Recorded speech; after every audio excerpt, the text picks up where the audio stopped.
तो हर कहानी में एक हीरो होता है और एक विलन और एक ऐसा मासूम कैरेक्टर होता है जिससे हम सबको हमदर्दी होती है। लेकिन जो मासूम कैरेक्टर्स होते हैं, क्या वे सच में मासूम होते हैं या फिर उनके साथ में छुपे होते हैं कई गहरे राज। और यही राज आपको मूवी के आगे पता चलेगा। इस मूवी की कहानी शुरू होती है एक सुनसान से घर से। वहाँ पर कई पुलिस वाले इन्वेस्टिगेशन करने आए हुए थे क्योंकि वहाँ पर बहुत ही भयानक मर्डर्स हुए थे। वहाँ के ऑफिसर मिशेल घर के अंदर जाते हैं और केस को समझते हैं। शेरिफ डेंटलर उनको बेसमेंट में ले जाते हैं और बेसमेंट में ऑफिसर मिशेल ने एक ऐसी चीज़ देखी थी जिससे कि उनके खुद के होश उड़ गए थे। वो चीज़ क्या थी वो आपको इस वीडियो में पता चलेगा, तो वीडियो के एंड तक बने रहिएगा। कहानी फिर मर्डर के 24 घंटे पहले आती है, जहाँ पर मैक्सिन नाम की एक लड़की ड्रग ले रही थी। तभी वहाँ पर मैक्सिन का बॉयफ्रेंड वेन आ जाता है और वो लोग अपनी फिल्म की शूटिंग के लिए लोकेशन पर जा रहे थे। वेन मैक्सिन को चलने के लिए बुलाना आया था और उन दोनों के साथ में लॉरेन, बॉबी, आरजे और जैक्सन भी जा रहे थे। उनकी फिल्म का नाम था फार्मर्स डॉटर और असल में ये सभी पॉर्न स्टार्स थे जो कि हॉलीवुड में काम पाने के लिए इन पॉर्न फिल्म्स में काम कर रहे थे और उनको वो लोकेशन रास्ते में मिल गया था, इसीलिए वे लोग वहाँ पर शूटिंग के लिए जा रहे थे। अगर स्लैशर मूवी की बात की जाए और गैस स्टेशन न आए ऐसा हो ही नहीं सकता।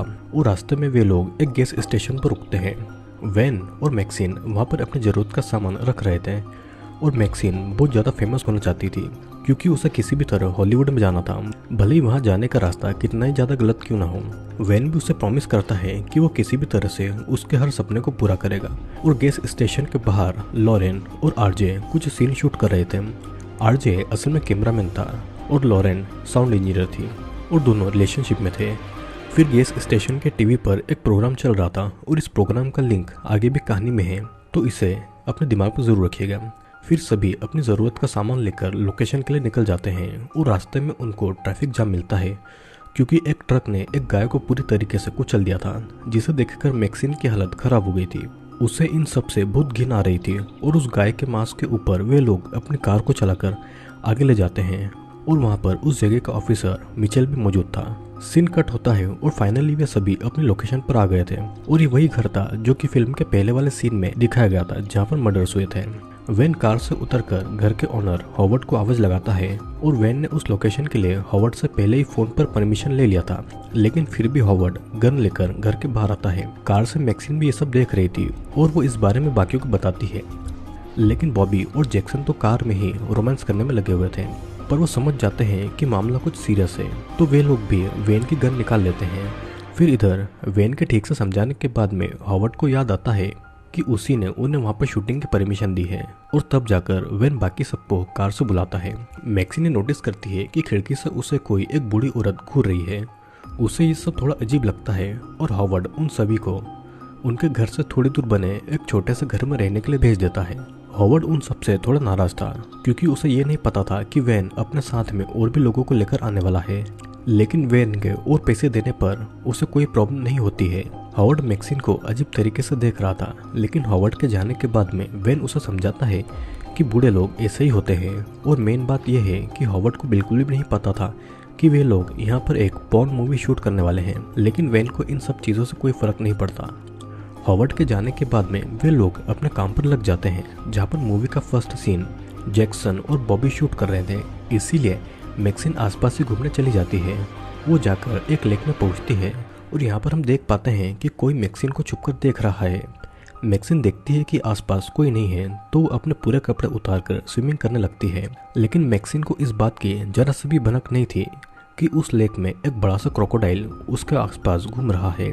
वो बड़ा सा क्रोकोडाइल मैक्सिन को पकड़ ही लेता, लेकिन वो समय रहते हैं उस लेक से बाहर आ गई थी और स्विमिंग करके वो अपनी जगह वापस जा रही थी। और तभी हॉवर्ड की बूढ़ी वाइफ पर्ल उसे अपने घर पर इनवाइट करती है। मैक्सिन भी उसके बुलाने पर घर के अंदर चली जाती है। पर्ल का घर अंदर से बहुत ज़्यादा गंदा था और खाने की प्लेट तक कई दिनों से वैसी की वैसी पड़ी थी, जैसे कि पर्ल और हॉवर्ड घर का कोई ख्याल रखते ही नहीं हो। पर्ल मैक्सिन को लेमनेड पीने के लिए देती है और इधर हम देखते हैं कि बॉबी और जैक्सन भी अपनी मूवी का सीन शूट कर रहे थे। यहाँ पर पर्ल बस मैक्सिन को ही घूरे जा रही थी और मैक्सिन को काम था तो वापस जाने की बात करती है। तभी पर्ल उसे दरवाजे की तरफ लाती है और उसे अपने पुराने फोटोज दिखाती है। पर्ल उसे बताती है कि वो अपनी जवानी में बिल्कुल मैक्सिन की तरह दिखाई देती थी, यहाँ पर हमें पता चलता है कि शादी के बाद में हॉवर्ड आर्मी में चला गया था। उसने अपनी ज़िंदगी का ज़्यादातर समय आर्मी में ही बिताया और वो घर से दूर रहा। यहाँ तक कि वो अपनी पत्नी पर्ल को अकेले घर पर छोड़कर रहता था और इसीलिए उसकी पूरी जवानी ऐसे ही निकल गई। यहाँ तक कि उसे बच्चा भी नहीं हुआ और इसीलिए वो अकेली पड़ गई है। उसने कभी भी अपने हस्बैंड के साथ में घूमना फिरना, सेक्सुअल फीलिंग शेयर करना और ये सब उसे कभी मिला ही नहीं। पर्ल मैक्सिन को समझाती है कि ये जवानी बहुत ज़्यादा इम्पोर्टेंट है और खूबसूरत है। इसी समय में हम अपनी सारी डिज़ायर्स पूरी करते हैं और तभी पर्ल मैक्सिन को अजीब तरीके से घूरती है, जो कि मैक्सिन को भी अच्छा नहीं लगता है। और उसी समय हॉवर्ड घर पर आ गया था। पर्ल मैक्सिन को चुपके से पीछे के डोर से चले जाने को कहती है और उसे याद दिलाती है कि ये हमारा सीक्रेट रहेगा। लेकिन मैक्सिन को तो समझ नहीं आया था कि कौन सा सीक्रेट। फिर वो हॉवर्ड से छुपते छुपते अपने रूम की तरफ जाने लगती है और वैन उसे हर तरफ ढूंढ रहा था क्योंकि अब उसका सीन था। मैक्सिन अपने सीन के लिए रेडी होने के लिए निकल जाती है और वो ड्रग्स लेकर अपना सीन परफॉर्म करने लगती है। मैक्सिन का अपनी लाइफ में यही मानना था कि वो जो डिजर्व नहीं करती है वो उसे एक्सेप्ट भी नहीं करेगी। और इधर हॉवर्ड समझ जाता है कि घर पर कोई आया था क्योंकि टेबल पर 2 लेमोनेड के ग्लास पड़े हुए थे। पर्ल के रूम में हम कई सारी डॉल्स को भी देख पाते हैं और पर्ल यहाँ पर टूटे फूटे पुराने मेकअप बॉक्स से मैक्सिन जैसा ही मेकअप कर रही थी। और जब मैक्सिन अपना सेक्सुअल सीन शूट कर रही थी तब पर्ल उसे पीछे से छुपकर आकर देख लेती है और वो वहाँ पर मैक्सिन की जगह खुद को इमेजिन कर रही थी। और यहाँ पर हम जान पाते हैं कि पर्ल के कौन से डिज़ायर पूरे नहीं हुए हैं।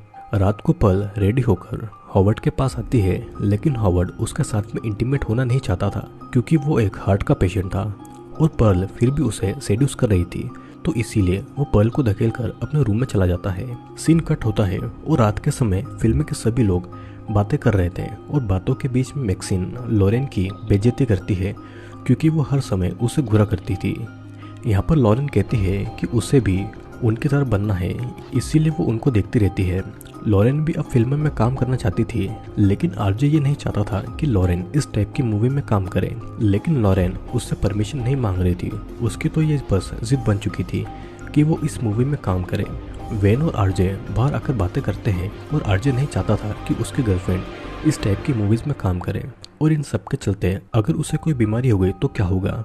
वैन उसे समझाता है कि जैक्सन एक प्रोफेशनल है और उसे कोई भी बीमारी नहीं है और अगर वो इस फिल्म में लॉरेन को काम करने से रोक भी लेगा तो वो जाकर किसी और की फिल्म में काम कर लेगी।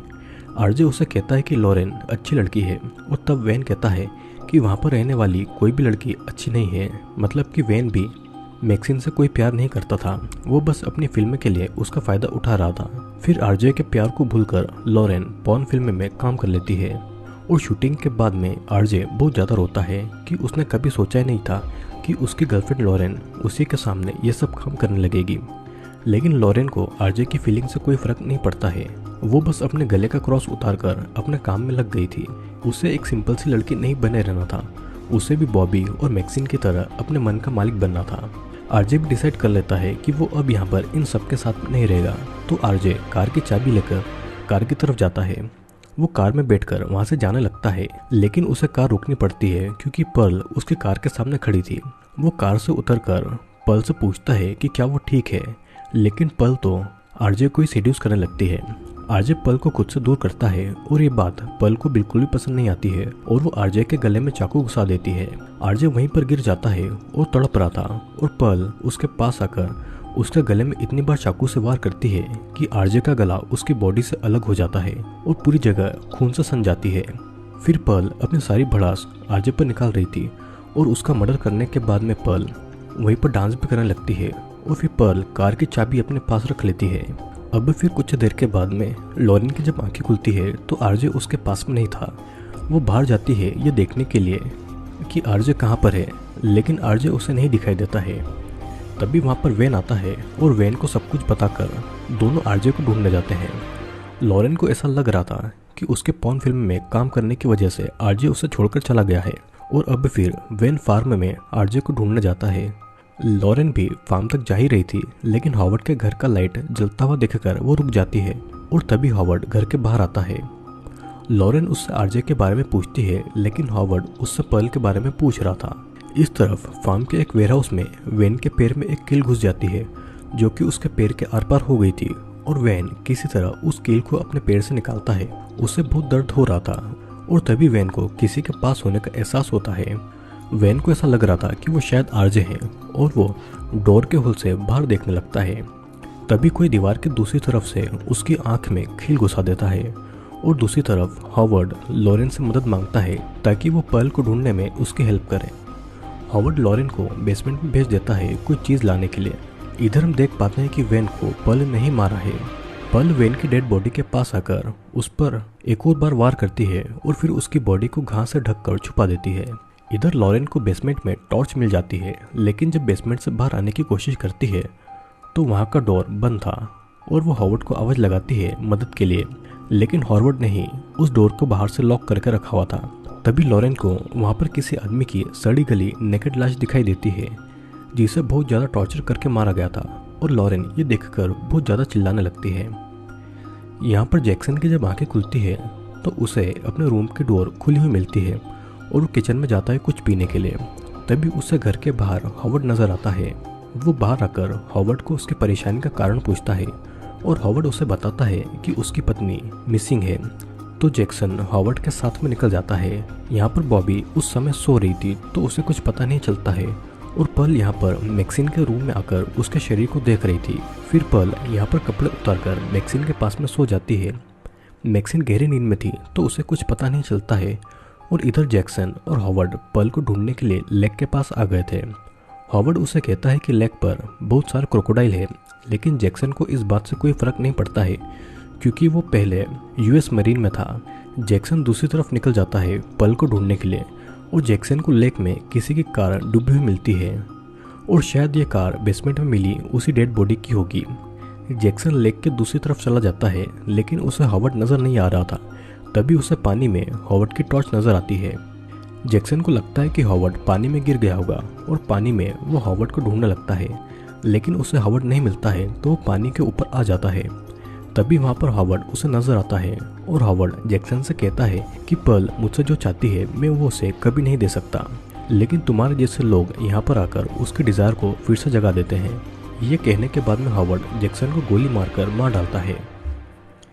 इधर पर्ल अपने खून में सने हाथों से मैक्सिन को अजीब तरीके से छू रही थी और मैक्सिन की जब आंखें खुलती है तो वो अपने पास में पर्ल को देखती है, जिसे देखकर वो चिल्ला देती है और उस आवाज़ से बॉबी की नींद खुलती है और वो मैक्सिन के रूम में जाती है जहाँ पर पर्ल बिना कपड़ों के भाग रही थी। पर्ल को ऐसे देखकर बॉबी शॉक्ड हो गई थी और इस तरफ लॉरेन एक कुल्हाड़ी से डोर को तोड़कर बाहर निकलने की कोशिश कर रही थी। लॉरेन अपना हाथ बाहर निकालकर हुक खोलने की कोशिश करती है और तभी वहाँ पर हॉवर्ड आकर गन से कई बार शूट करके लॉरेन की उंगलियां उखाड़ देता है और वो जाकर टीवी पर वही प्रोग्राम देखने लगता है। लॉरेन यहाँ पर दर्द से चिल्ला रही थी और इस तरफ मैक्सिन खुद को शांत करने के लिए ड्रग्स लेती है और बॉबी जैक्सन को ढूंढने जाती है। उसे लेक के पास में पर्ल खड़ी दिखाई देती है जो कि नेकेड थी। बॉबी अपने कपड़ों से उसे ढक देती है, लेकिन पर्ल उसे एक थप्पड़ मारती है, जिसके जवाब में बॉबी उसे कह देती है कि उसकी खुद की गलती है जो कि उसने जवानी को कभी एंजॉय नहीं किया बल्कि बर्बाद कर दिया और वो तो उसके साथ में अच्छे से बिहेव कर रही थी। बॉबी उसे रास्ते से हटने को कहती है, लेकिन पर्ल बॉबी को पानी में धकेल लेती है और एक क्रोकोडाइल आकर बॉबी को खा जाता है और हॉवर्ड भी वहाँ पर आकर ये सब देख लेता है और पर्ल को वो अपने साथ में अपने घर में ले जाता है। यहाँ पर मैक्सिन अपने आप को साफ कर रही थी और उसे बहुत घिन आ रही थी जो भी पर्ल ने उसके साथ में किया है। मैक्सिन को घर पर कोई नहीं दिखता है। वो बाहर पर्ल और हॉवर्ड को देखकर शॉक्ड हो जाती है क्योंकि पर्ल के पास में बॉबी का कपड़ा था। यहाँ पर रूम के अंदर हॉवर्ड पर्ल की तारीफ करके उसको कंफर्ट कर रहा था और पर्ल हॉवर्ड को सीड्यूस करने लगती है। हॉवर्ड उससे पूछता है कि क्या उसका दिल ये झेल पाएगा, जिस पर पर्ल उसे हाँ कहती है और दोनों फिर एक दूसरे के साथ में इंटीमेट होने लगते हैं। मैक्सिन यहाँ पर उनसे बचने के लिए उनके बेड के नीचे छिपी हुई थी और मौका देखकर वो वहाँ से भागकर कार की तरफ जाती है। वहाँ पर उसे आरजे की लाश नजर आती है और उसे लॉरेन के चिल्लाने की आवाज़ें भी सुनाई देती है। वो गन लेकर उसे बचाने जाती है और बेसमेंट का डोर खोलकर वो लॉरेन को बाहर निकालती है, लेकिन वो उल्टा मैक्सिन पर ही गुस्सा निकाल रही थी। मैक्सिन के रोकने पर भी वो घर से बाहर भागती है और तभी उसे हॉवर्ड गोली मार देता है और ये देखकर मैक्सिन छुप जाती है। हॉवर्ड लॉरेन की बॉडी को घर के अंदर लाने लगता है और तभी अचानक लॉरेन का सर हिलता है और डर के मारे हॉवर्ड को हार्ट अटैक आ जाता है। जिससे कि कुछ ही समय में वो वहीं पर मारा गया था। इसी मौके का फायदा उठाकर मैक्सिन गन लेकर बाहर आती है और कार की चाबी मांगती है। फिर पर्ल हॉवर्ड के लिए उससे मदद मांग रही थी, लेकिन कुछ ही देर पहले उसने उसके सारे फ्रेंड को मार दिया था, तो मदद का तो सवाल ही पूरा नहीं होता। पर्ल उसे चाबी का पता दे देती है और मैक्सिन चाबियों को उठाती है और पर्ल से कहती है कि वो बाहर जाकर सबको बता देगी जो भी उसने और उसके पति ने जुर्म किए हैं। यहाँ पर पर्ल भी उसे कहती है कि उसे पता है कि वो कौन है और उसने क्या पाप किए हैं, जिसके जवाब में मैक्सिन का कहना था कि उसने पाप किया भी है तो क्या हुआ, एक दिन पूरी दुनिया उसका नाम जानेगी। और ये कहकर मैक्सिन पर्ल के ऊपर गोली चलाती है, लेकिन उस गन में गोलियां नहीं थी और तभी पर्ल गन उठाकर मैक्सिन पर गोली चलाती है। मैक्सिन को तो कुछ नहीं होता है, लेकिन पर्ल गोली की फोर्स से दूर गिर जाती है और उसकी कमर टूट जाती है। वो मैक्सिन से मदद मांगती है, लेकिन मैक्सिन पर्ल के सर को कार से कुचल देती है और कहती है कि ये हमारा सीक्रेट रहेगा। और फिर मैक्सिन वहाँ से कार लेकर चली जाती है। अब सीन फिर से प्रेजेंट टाइम में आता है, जहाँ पर हॉवर्ड के घर में मर्डर सीन था और अभी भी टीवी पर वही प्रोग्राम चल रहा था। यहाँ पर हमें पता चलता है कि मैक्सिन उसी टीवी वाले आदमी की बेटी थी जो कि गलत रास्ता चुनने के लिए घर से भाग गई थी, लेकिन उसके फादर को यकीन है कि वो एक दिन घर वापस आएगी। पुलिस को कुछ समझ नहीं आ रहा था कि किसने किसको मारा और क्यों मारा। तभी शेरिफ डेंटलर ऑफिसर मिशेल को आरजे का कैमरा देते हैं, जिससे कि उन्हें सब कुछ पता चल जाएगा जो भी यहाँ पर चल रहा था। दोस्तों, ये फिल्म 1979 पर बेस्ड है। एक तरफ पर्ल होती है जिसने अपनी पूरी जवानी बिना लाइफ को एंजॉय किए बर्बाद कर दी थी और वो इसका जिम्मेदार दूसरों को मानती थी। इधर दूसरी तरफ मैक्सिन, लॉरेन और बॉबी हैं जिन्होंने अपनी जवानी का हर एक पल एंजॉय किया, चाहे उनका रास्ता गलत ही क्यों न था। पर्ल डॉल से ही अपनी लाइफ में बच्चे की कमी पूरी करती थी। वो अपनी सेक्सुअल फीलिंग कंट्रोल नहीं कर पा रही थी, जिसकी वजह से बहुत सारे अनजान लोग भी हॉवर्ड और उसके हाथों मारे गए थे। दोस्तों, मैं आशा करता हूँ कि आपको ये वीडियो पसंद आया होगा। अगर आपको मेरे द्वारा एक्सप्लेन किए गए वीडियोस पसंद आते हैं तो वीडियो को लाइक, शेयर और अगर आप चैनल पर नए हैं तो चैनल को सब्सक्राइब जरूर करना, क्योंकि ऐसे ही बहुत सारे इंटरेस्टिंग वीडियोस मैं आपके लिए लेकर आता रहूँगा।